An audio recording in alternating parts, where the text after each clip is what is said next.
Hello అండి, welcome to tree media.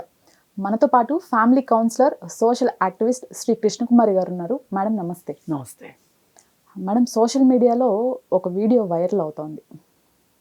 సాక్షాత్తు ఒక టీవీ షోలో ఒక యాంకరు ఒక బాబుని ఫేస్ అంతా ముద్దులు పెట్టించుకోవటం, ఈవెన్ లిప్స్ పైన కూడా నువ్వు నా బాయ్ ఫ్రెండ్వి, పెళ్లి చేసుకుంటావా అని అడగటం. ఈ కామెంట్స్ పైన సింగర్ చిన్మయి గారు కూడా రియాక్ట్ అవ్వటం, ఒక పోస్ట్ వేయటం జరుగుతుంది. ఈ ఇన్సిడెంట్స్ని అసలు ఎలా చూడొచ్చు అంటారు? ఇప్పుడు వెర్రి వేయి విధాలు అన్నట్లు అయిపోయింది. ఇప్పుడు ఒక ఛానల్లో ఒక ప్రోగ్రాంలో ఒక విధమైన రేటింగ్స్ వస్తే దాన్ని మించి రావాలి. ఇప్పుడు బిగ్ బాస్లో కూడా మొదట్లో టాస్కులు కొంచెం నలుగురు కూర్చుని చూసేటట్లుండే నార్మల్గా. ఇప్పుడు ఆ షో వాళ్ళంతా 70 రోజుల పాటు 80 రోజుల పాటు అలా ఒక హౌస్లో ఉండటం ఎంతవరకు కరెక్టు తప్పు ఇవి కాసేపు పక్కన పెడితే టాస్కులు కొంచెం నీట్గా ఉండేవి. మరి ఆ టాస్కుల్లో మోతాదు పెంచుకుంటూ వెళ్ళి ఇవాళ ఒక అశ్లీలమైన ఆటల్లాగా తేలినాయి. అంటే అంతకంటే మార్గం లేదు వాళ్ళకి, అంతకంటే మంచిగా చూపిస్తే చూసేలాగా వాతావరణం లేదు. అలాగే ఈ రియాలిటీ షోస్ కూడా, ఈ రియాలిటీ షోస్ని ఇప్పుడు పాడుతా తీయగాలో చిన్నపిల్లలతో పాటలు పాడించేటప్పుడు బాలసుబ్రహ్మణ్యం గారు ఎలా ఆ పిల్లలతోటి బిహేవ్ చేసేవాళ్ళు, ఎంత బాగా అసలు వాళ్ళని ఇంట్లో ఒక తాతయ్య ఉంటే ఇలా ఉంటారా, ఒక బాబాయ్ ఉంటే ఇలా ఉంటారా అన్నట్లు ట్రీట్ చేసేవాళ్ళు. ఆ తర్వాత కూడా ఇంకా చాలా సింగింగ్ కాంపిటీషన్స్ షోస్ చాలా వచ్చినాయి. ఆ షోస్ అన్నిట్లో కూడా ఒక విధమైన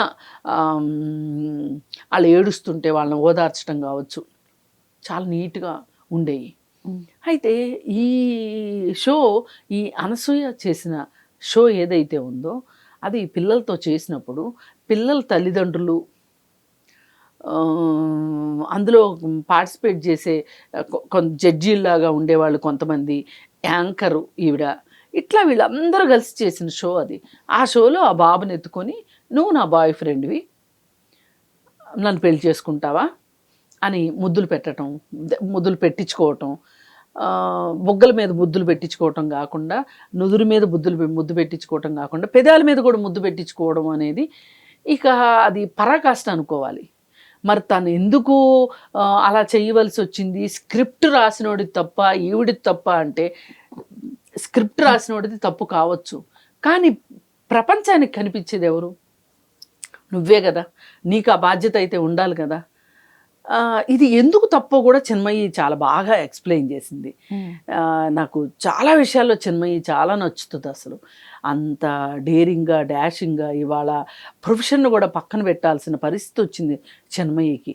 అయినా సరే తను ఏదైతే మాట్లాడిందో ఆ మాట మీద నిలబడింది.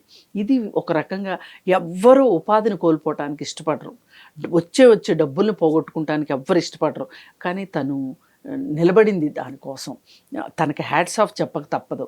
పైగా తను ఒక ఉద్రేకపూరితమైన నిర్ణయాలు తీసుకోవటం, ఆవేశపూరితమైన నిర్ణయాలు తీసుకొని ఉద్రేకపూరితంగా మాట్లాడటం కాదు, తను మాట్లాడే దాంట్లో ఒక ఆలోచన ఉంటుంది, ఒక ఆవేదన ఉంటుంది. మనకి రేపటి రోజున రాబోయే విషయాన్ని తను ముందుగా ఆలోచించి చెప్పటం ఉంటుంది. ఇది అందరికీ సాధ్యం కాదు. తను ఏం చెప్పింది, ఇప్పుడు మనం పిల్లలకి స్కూళ్ళల్లో గుడ్ టచ్ బ్యాడ్ టచ్ నేర్పిస్తాం. నేర్పించేటప్పుడు స్కూల్లో ఏం నేర్చుకుని వస్తారు వాళ్ళు? గుడ్ టచ్ బ్యాడ్ టచ్, ఎక్కడ ముట్టుకోకూడదు, ఎక్కడ ముట్టుకుంటే మీరేమి పట్టించుకోనక్కర్లేదు, ఎక్కడ ముట్టుకుంటే పట్టించుకోవాలి అనే విషయాలన్నీ నేర్పిస్తారు. నేర్పించిన తర్వాత వీళ్ళు ఇంటికి వచ్చి దాన్ని ప్రాక్టీస్ చేద్దాం అనుకుంటారు. అంటే అది ఒక పెద్ద వాళ్ళు చెప్తున్నారు, వాళ్ళ టీచరే చెప్తుంది అంటే పిల్లలు బాగా వింటారు. మన మాట అయినా వినరు, కానీ టీచర్ల మాట వింటారు. అయితే ఇంటికి వచ్చాక అదే రోజు స్కూల్లో అది నేర్చుకుని వచ్చారు వాళ్ళు. అదే రోజు ఈ షో వచ్చింది. పిల్లలకి ఎంత కన్ఫ్యూషను, ఆ చిన్న బుర్రల్లో ఎంత కన్ఫ్యూషను. ఇప్పుడు ఏమైనా ఇలాంటి షోలు చూడకూడదు పిల్లలతో కలిసి అని తల్లిదండ్రులు అనుకుంటున్నారా? అనుకోవట్లా. తల్లిదండ్రులు ఇద్దరు ఉద్యోగాలు చేసి వస్తారు, రాగానే ఏవో పనులు చేసుకుంటారు, కాసేపు రిలాక్స్ అయిపోదామని టీవీ ముందు కూర్చుంటారు.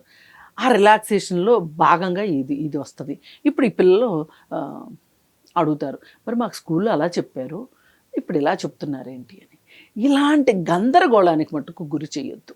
అసలు ఇవాళ ఉన్న పరిస్థితి ఎంత దారుణంగా ఉందంటే, నేను మీకు మధ్యప్రదేశ్లో మొన్న ఒక ఘటన జరిగింది. 9 ఏళ్ల పాపని వాళ్ళ సొంత అన్నయ్య, 13 ఏళ్ల అన్నయ్య స్మార్ట్ ఫోన్లో ఈ వీడియోలు చూసి, పోర్న్ వీడియోలు చూసి చెల్లిని అత్యాచారం చేశాడు. చేస్తే ఆ పాప నేను నాన్నకు చెప్తానుండు, అమ్మకు చెప్తానుండు అనేసరికి గొంతు నులిమి చంపేశాడు. చంపేస్తే ఆ బాబు యొక్క ఇద్దరి అక్కలు, వాళ్ళ అమ్మ, వీళ్ళందరూ కలిసి ఆధారాలన్నీ చెరిపేసేసి ఆ పాపకి పాము కరిసింది అని చెప్పి కంప్లైంట్ ఇచ్చారు. అంటే పోలీసులు అడిగితే అది చెప్పారు. కానీ పోలీసులకు ఎందుకో అనుమానం వచ్చి ఆ పాపని శవపరీక్ష చేస్తే ఆ పాప మీద అత్యాచారం జరిగిందని తెలిసింది. అత్యాచారం జరిగిన తర్వాత గొంతు నులిమి చంపినట్లు వచ్చింది. అప్పుడు వీళ్ళందరినీ అడిగితే వీళ్ళు చచ్చినట్టు ఒప్పుకున్నారు. అంటే ఇవాళ వాతావరణం అలా ఉంది. ఇలాంటి వాతావరణం ఉన్న పరిస్థితుల్లో ఇలాంటి వీడియోలు కూడా వచ్చినాయి అనుకోండి, పిల్లల పరిస్థితి ఏంటి, వాళ్ళ మానసిక పరిస్థితి ఏంటి? వాళ్ళ చిన్న బుర్రలు అవి. ఏది కొత్తగా కనిపిస్తుందా దానికి. ఇప్పుడు తూనీగా అందదని తెలుసు, మీకు తెలుసు, నాకు తెలుసు. మనం తూనీగను పట్టుకోవడానికి మనం ప్రయత్నం చెయ్యం, కానీ పిల్లలు పట్టుకోవడానికి ప్రయత్నం చేస్తారు లేదా? ఖచ్చితంగా. ఆ పట్టుకునే ప్రాసెస్లో కింద పడతారు. మనమేంటి, తూనీగా మనకంటే వేగంగా పరిగెట్టగలదు కాబట్టి తూనీగా మనకు అందదు అనే ఒక క్లారిటీ మనకు ఉంటుంది, పిల్లలకు ఉండదు కదా. ఇప్పుడు అలాగే ఈ సెల్ ఫోన్లో చూసి, టీవీ షోస్లో చూసి పిల్లలు ఏమవ్వాలి అసలు? మీకు ఆ మాత్రం బాధ్యత లేదా? మీకు డబ్బులే సర్వస్వం అనుకుంటే ఇలాంటి షోస్ చేయొచ్చు. కిరాక్ బాయ్సు, కిలాడి గర్ల్సు, ఆ ప్రోగ్రాం గురించి కూడా మనం మాట్లాడాం. ఏమీ ఆపట్లేదు వాళ్ళు. వాళ్ళు చేసే పద్ధతిలో వాళ్ళు చేసుకుంటా పోతున్నారు. పైగా అందరికీ నా మీద మాట్లాడడం ఒక ఫ్యాషన్ అయిపోయింది అని చెప్పి ర్యాండమ్గా ఒక డైలాగ్ వదిలేసింది అనసూయ. మీరు అసలు ప్రోగ్రామ్ చేసిన వాళ్ళని, ఛానల్స్ వాళ్ళని ఏమి అనలేరు కానీ నా మీద పడుతున్నారా అని. కానీ తల్లి, నీకు ఒకటి చెప్పదలుచుకున్నాం, వాళ్ళందరూ బ్యాక్ ఎండ్లో ఉంటారు. ఎవరేం చేశారు, ఎవరు రాశారు స్క్రిప్టు, ఎవరు దాన్ని డైరెక్షన్ చేశారు, అవన్నీ మాకు పట్టవు. నువ్వు స్క్రీన్ మీద కనిపించేది నువ్వు కాబట్టే నిన్ను గురించి మాట్లాడతాం. మాకు అనిపించింది నీకెందుకు అనిపించలా? ఇది తప్పు, ఇది చేయకూడదు అని. చెయ్యను అని చెప్పు. అప్పుడేమంటుందంటే సింపుల్గా ఆమె చెప్పే ఆన్సరు, నేను కాబట్టి ఇంకొకళ్ళు చేస్తారు. వాడెవడో చెప్పలా, హర్షసాయి. అలాగే ఉంటుంది. వీళ్ళందరూ దొంగలు ఇలాగే వీళ్ళ దగ్గర నుంచి ఇలాంటి సమాధానాలే వస్తాయి. కానీ ఇలాంటివి చేసినందుకు వీళ్ళని శిక్షించే రోజు కూడా ఒకటి వస్తుంది. అప్పుడు వీళ్ళకి తెలిసి వస్తుంది. మనం ఇన్ని హెచ్చరికలు చేస్తున్నాము, వాళ్ళకి అసలు ఏం పట్టట్లేదు, ఈ వీడియోలు చూడట్లేదని కూడా నేను అనుకోను. చూసినా కానీ మమ్మల్ని ఏం చేస్తారు, వీళ్ళు పల్లెని వాళ్ళు మాట్లాడుకుంటారు. ఆమె ఇచ్చిన ఆన్సర్ అట్లాగే ఉంది. అందుకని ఏది ఏమైనా నేను తల్లిదండ్రులకు కూడా ఒకటి చెప్పదలుచుకున్నాను, ఇలాంటి షోస్కి పిల్లల్ని తీసుకెళ్ళకండి. అసలు టీవీ ఆన్ చేస్తే ఇలాంటి షోసే పిల్లల్ని తీసుకెళ్ళకండి. తీసుకెళ్ళిన తర్వాత వాళ్ళతోటి డబుల్ మీనింగ్ మాట్లాడిచ్చి, వీళ్ళు ఏదో పెద్ద అసలు ఒక నవ్వుని కనిపెట్టిన వాళ్ళకలాగా వీళ్ళు వికటహాసాలు చేస్తూ, అసలు ఏంటో నవ్వడం అంటే వీళ్ళ దగ్గర నుంచే ప్రపంచం నేర్చుకోవాలన్నట్లు వ్యవహరిస్తున్నారు. ఈ షోస్ను బ్యాన్ చేయాలని నేను కోరుకుంటున్నాను. అసలు ఏదేమైనా అనసూయ పైన ఒక సామాజిక బాధ్యత ఉందని కూడా నేను నమ్ముతున్నాను. ఆ సామాజిక బాధ్యతని ప్రతి మనిషికి ఉంటుంది, మీకుంటుంది, నాకుంటుంది, ఇంకోళ్ళకి ఉంటుంది, ఎవరికైనా ఉంటుంది. కొంచెం ఆలోచించే వాళ్ళకి, కాస్త చదువుకున్న వాళ్ళకి. ఈమె పైగా ఒకప్పుడు జర్నలిస్ట్గా కూడా పనిచేసింది. ఈమెకు ఆ మాత్రం సామాజిక బాధ్యత లేదు అంటే ఇంకా అంతకంటే, నాకు పరమావధి డబ్బులు సంపాదించటమే, నేను ఏ బట్టలైనా వేసుకుని చూపించగలను, నేను ఏమైనా చేయగలను అంటే ఇవన్నీ తనకి ప్రొఫెషనల్గా ఈమె ఏం చేయగలదు అనేది చూపించడానికి పనికొస్తుంది ఈవిడికి. ఈవిడొక ఏమంటారు దాన్ని, ఒక ప్రిపరేషన్ చేసుకుంటుంది ఈమె ఎదగటానికి. ఇప్పుడు సినిమాల్లో ఎవరో రాయటం కూడా భలే గమ్మత్తుగా రాశారు, ఈమె కోసం కథలు తయారు చేస్తున్నారంట.